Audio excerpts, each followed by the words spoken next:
देखिए, सिविल के प्रिपरेशन के लिए हमेशा ये कहा जाता है जो एनसीईआरटी पढ़िए, एनसीईआरटी ये कीजिए, एनसीईआरटी वो कीजिए। देखिए, एक चीज़ सबसे पहले हम आपको बताते हैं, एनसीईआरटी काफ़ी शॉर्ट में लिखा गया है, उसमें बहुत सारा चीज़ बहुत अच्छा है, इसमें कहीं कोई दो राय नहीं है, लेकिन बहुत सारे टर्म का जो उसमें यूज़ किया गया है और उसको जो एक्सप्लेन किया गया है उसको समझना कोई बहुत आसान और बच्चों का खेल नहीं है, ठीक है ना। एनसीईआरटी इसलिए इम्पोर्टेंट है जो 200 पेज में उसमें जो है जो बाकी स्टैंडर्ड बुक्स सब जो है उसको जब आप पढ़ेंगे उसको जो 500 पेज में लिखा गया उसको उसमें 200 पेज में लिखा है। लोगों को लगता है कि ये जो हम 10 किताब पढ़ लेंगे तो इससे बड़ा आसानी से ये हो जाएगा, लेकिन इसमें लोग छकता कहाँ है, मतलब बिफोल्ड कहाँ होता है ये बता दें आपको। जो जब कोई एग्जॉस्टिव स्टडी में कहीं चला जाता है ना, जैसे एक समय में पूछा गया जो यापुनाहु सेक्ट जो था वो किससे रिलेटेड था, समझ गए।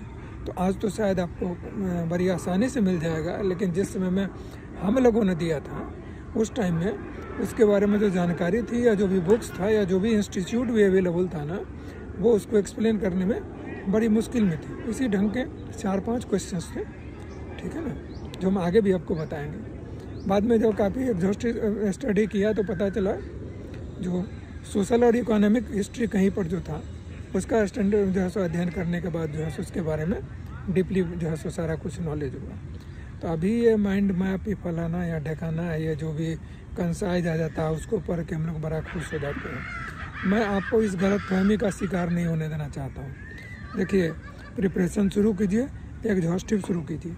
हम भी जो दे रहे हैं शॉर्ट में दे रहे हैं, क्योंकि मैं एग्जॉस्टिव अगर एक एक एक्सरसाइज को बताना शुरू करेंगे तो एक दिन का 3-3 घंटा का जो है सो लेक्चर होगा, समझ गए।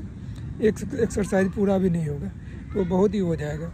उसके बारे में हम यही सजेस्ट करेंगे, जो आप जो अपना आपका स्टडी का जो आवर है उसको जो है इस ढंग से कीजिए। तो पहले तो एक स्टैंडर्ड बुक का जो है टाइम रखिए 3 घंटे का, समझ गए ना। उसमें 45 मिनट जो 4-5 चीज़ बहुत अर्जेंट है उसको जो है सो देखिए, ठीक है। वो ख़त्म होने के बाद दूसरे को देखिएगा। तीसरा चीज़ ये है, जो स्टैंडर्ड बुक जब आप पढ़ लेंगे तब जब आप एनसीईआरटी पढ़ेंगे तो बहुत सारे टर्म का अर्थ आपको लगेगा, नहीं तो क्या होगा वो आपका जो है सो वीक पॉइंट रह जाएगा, समझ गया, और वो आगे जाके आपको दिक्कत देगा। तो ये जो आपको जो है सो यूट्यूब पे ये चीज़ छाया हुआ है ना, जो एनसीईआरटी कैसे पढ़ें और ये दर्शन क्या है, समझ गए, इस सब पे मत जाइए। हम भी कहते हैं तो उस पर मत जाइए, समझ गए ना। लोगों को अपना चैनल चलाना है और चैनल चलाने के लिए फालतू का बकवास करेंगे। आप ऑथेंटिक वे में जाइए, जिस वे में जो है सो हमने जो 50 IAS को करते हुए देखा है अपने सामने में, समझ गए ना। तो इसीलिए मैं उस हिसाब से बता रहा हूँ।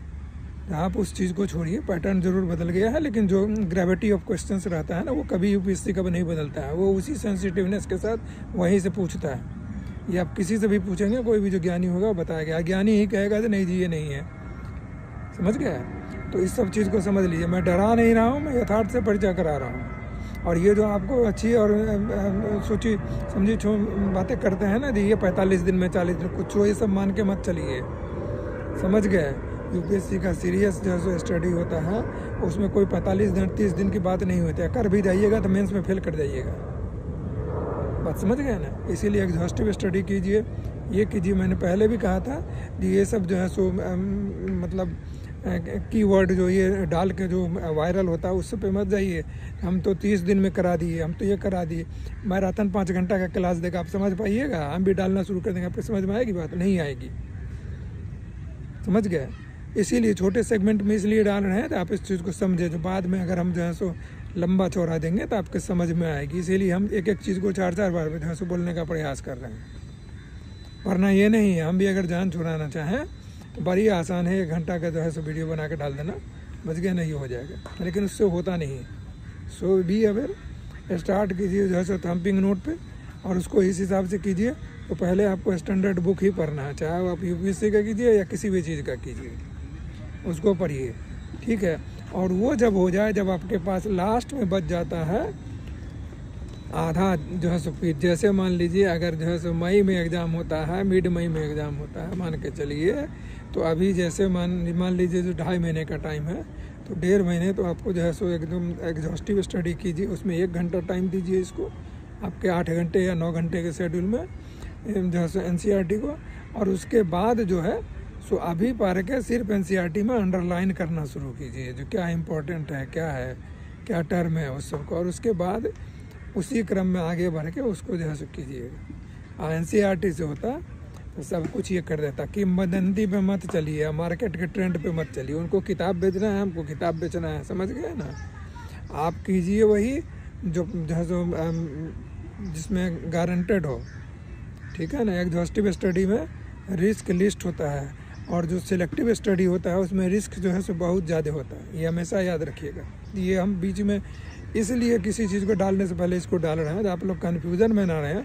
जब मैं भी ये कर रहा हूँ NCERT से या फलाने से उठा के दे रहा हूँ तो आप समझें तो NCERT ही सब कुछ है। NCERT कुछ नहीं है, सिर्फ कंसाइज्ड फैक्ट है, और उसको इलेबोरेटली जो है स्टैंडर्ड बुक से पढ़ना है।